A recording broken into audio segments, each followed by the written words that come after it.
The GSh5 noise generator is designed to generate noise, measure receiver noise, and is used as a source of calibrated power for radar and microwave communication receivers, as well as for equipment that requires uniform microwave power in a wide frequency range. Technical characteristics of the GSh5. Operating frequency range, from 10.1 GHz to 25.8 GHz. Ignition voltage, from 1 kV to 2.5 kV. Spectral noise power density, from 57 to 69. Heating voltage, from 5.7 V to 7 V. Voltage at the anode of the GSh5 from 180 V to 230 V. Heating current, from 0.4 A to 0.55 A. Anode current, from 60 mA to 80 mA. VSWR in operating mode, no more than 1.2. Durability, not less than 5000 H. Weight, not more than 20 grams. Noise generators GSh5 are continuous action gas discharge noise diodes. What you'll get: 1. Broadband neon noise. Wideband RF noise from the neon gas discharge, useful for seeding or stimulating reactive systems. 2. Fundamental RF frequency. A dominant RF output in the 1.7-3.3 GHz range, likely close to its design resonance frequency. 3. Ease of implementation. The tube acts as a plug-and-play RF generator, requiring minimal external circuitry beyond the power supply. How the tube works. 1. Built-in resonance. Just like a magnetron, the GSh3 tube relies on its internal geometry and plasma dynamics to achieve resonance at specific frequencies. When driven with the correct voltages and currents, the internal discharge generates oscillatory behavior that naturally radiates RF energy in the tube's operating range, 1.7-3.3 GHz. 2. Broadband noise with a fundamental frequency. The tube emits wideband noise due to the neon discharge, which is characteristic of gas-filled devices. However, because of its design, it will also emit a strong fundamental frequency and possibly harmonics, depending on the stability of the discharge. 3. No need for an external oscillator circuit. Unlike traditional tube circuits where you'd need a finely tuned LC network, as you mentioned, requiring toothpick-sized precision coils, the tube's internal structure handles this for you. Simply apply the proper anode and filament voltages, and the device itself becomes the oscillator. 4. RF output. The RF energy generated by the tube is radiated from its structure. It behaves almost like a self-contained RF source, producing energy in the GHz range.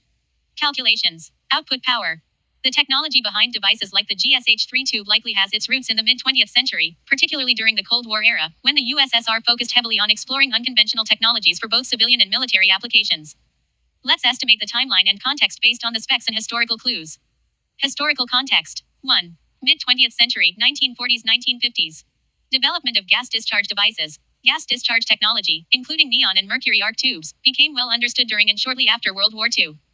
Zero-point energy and noise generators. Theoretical exploration of vacuum energy, stochastic resonance, and broadband noise generators began gaining traction in physics. The USSR was particularly interested in such systems for communications, electronic warfare, and radar. 2. Cold War technological race, 1950s, 1980s. Microwave research. The Soviets heavily researched microwave and RF technologies, spurred by advances in radar and communications.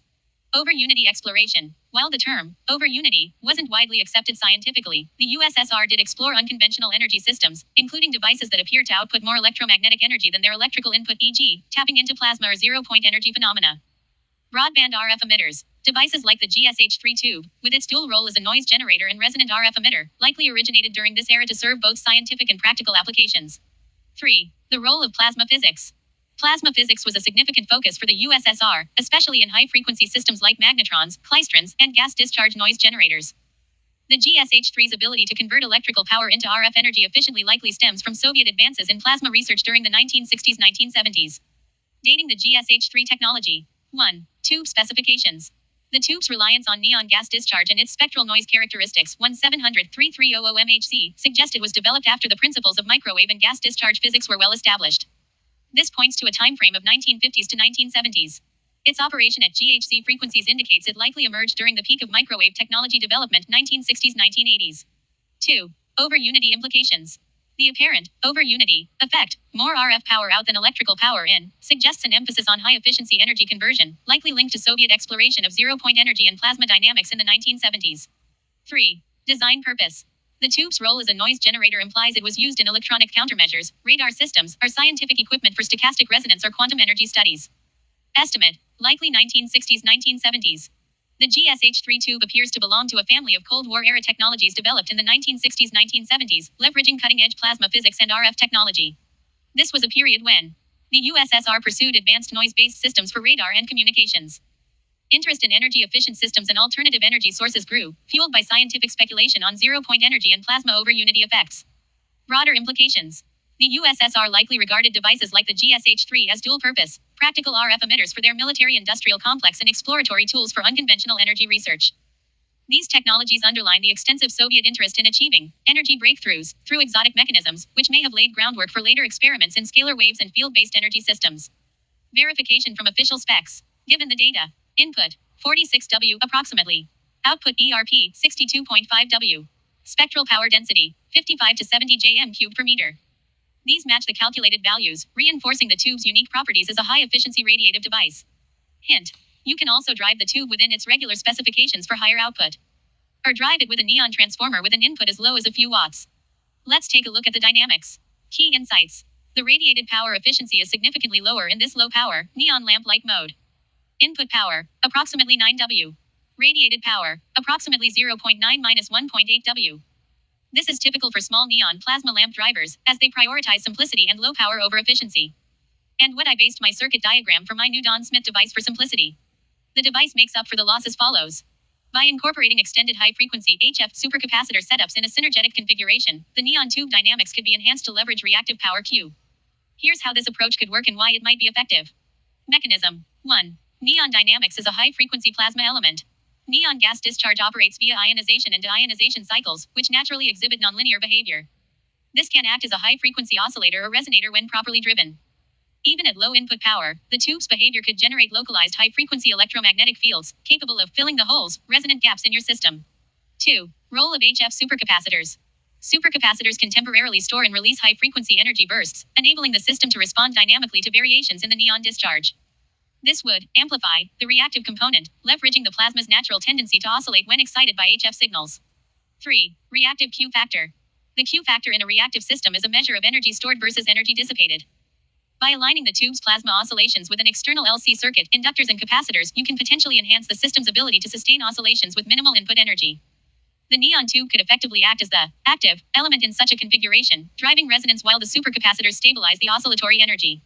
How it could trigger reactive power Q. 1. Resonance amplification. The setup could amplify the oscillatory energy. The supercapacitor helps manage transient energy demands, smoothing the interaction between the plasma dynamics and the external circuit. 2. High-frequency ionization gaps. The tube's ionization behavior at HF effectively bridges the gaps in the system, maintaining energy flow even during momentary energy dips. This could help sustain resonance, especially in circuits prone to reactive energy losses. 3. Energy redistribution. The neon tube, in its plasma state, acts as a reactive load, dynamically redistributing energy. This interaction with the HF supercapacitor network could trigger or sustain reactive Q. Synergetic configuration overview. 1. Neon tube. Acts as the primary plasma resonator. Must be driven by an HF-HV source tuned to its optimal ionization threshold. 2. Supercapacitor network. Configured to handle high-frequency oscillations. Acts as an energy buffer to stabilize plasma oscillations. Potential outcomes. Sustained reactive power. The system could maintain a high Q factor, enabling efficient energy oscillation with minimal losses. High-frequency enhancement. By filling gaps in the HF spectrum, the system leverages the plasma dynamics for energy amplification. Minimal input energy. Reactive Q systems are known for their ability to sustain oscillations with reduced external power input, making this setup potentially very efficient. This setup could indeed utilize the tube's unique plasma properties to trigger and sustain a high Q reactive system, even with limited input power. Using a broadband cone capacitor changes the dynamics significantly. By incorporating a broadband cone capacitor, the system could capitalize on its ability to handle a wide spectrum of frequencies while enhancing the energy density and reactive Q of the circuit. Let's explore how this fits. Key advantages of a broadband cone capacitor. 1. Broadband response. Unlike standard capacitors tuned for a single frequency, a cone capacitor can interact with a wide range of frequencies simultaneously. This complements the natural noise generation and broadband radiation of the neon tube. 2. Field focusing. The cone geometry focuses the electric field into a tighter region, increasing the local energy density and potentially boosting the interaction between the neon plasma discharge and the surrounding circuit. 3. Enhanced reactive power Q. The broadband cone capacitor can capture transient energy from the plasma discharge, stabilizing oscillations across multiple frequencies and feeding them back into the system. How the system works with a cone capacitor. 1. Neon tube is the active element. The tube generates high-frequency oscillations from ionization dynamics or broadband noise 1.7-3.3 GHz range depending on its mode of operation. The cone capacitor captures and stores the oscillatory energy generated by the neon discharge. 2. Broadband resonance. The cone capacitor ensures that oscillations across a wide range of frequencies remain in phase or constructively interfere, enhancing the overall Q factor. 3. Energy flow dynamics. The broadband cone capacitor works as a dynamic energy sink, temporarily storing charge during peak plasma discharge and releasing it during troughs, effectively reducing losses. 4. Reactive power trigger. By maintaining high energy density and phase coherence, the cone capacitor could trigger and sustain a reactive energy cycle, where energy oscillates between the neon tube, the cone capacitor, and the external circuit. Reactive power in this configuration. With the cone capacitor in place, the system might achieve increased energy storage. The cone capacitor's geometry allows for higher energy density and rapid charge-discharge cycles. Extended oscillation lifetime. Enhanced Q factor minimizes energy dissipation, allowing oscillations to persist longer with minimal external input. Broadband interaction. The neon plasma discharge's natural frequency range is fully utilized, with the cone capacitor ensuring efficient energy capture and feedback. Calculations. Broadband cone capacitor, the game changer. The cone capacitor's role is critical. 1. Broadband frequency capture effectively matches the neon tube's noise spectrum and enhances oscillatory stability. 2. Energy recycling acts as a temporary energy store, reducing dissipation and extending oscillation. 3. High Q operation amplifies reactive power, enabling significant energy cycling with minimal input.